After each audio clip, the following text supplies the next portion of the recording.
กายสบายใจสหพันธ์ยิงแด้บันหัวหน้าเอาโยกเข้าไปมาทะเลพอมันแดง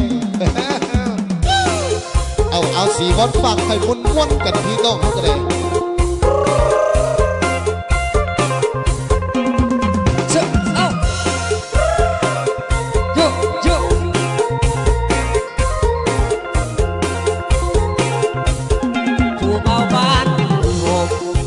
สาวตอง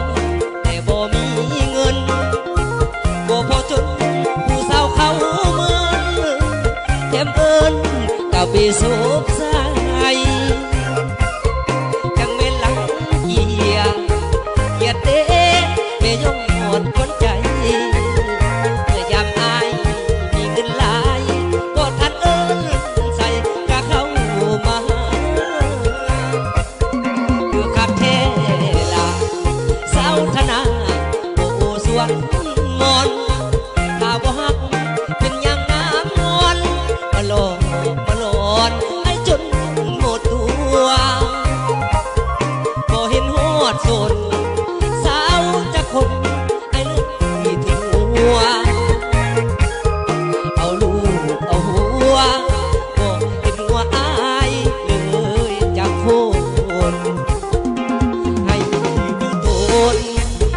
ผู้เบาบ้านโฮมโบราณมันขายเขาขายผักขายยาซื้อสุนมหลักแล้วเซลนี้บ่เห็นหอดสนสาวจะคนว่ายามบ่มีเบาบ้านโฮมน้ำตาไหลพี่โอ้บ่มีผู้สาวบ่ห่วงผู้เบาบ้านสาวโต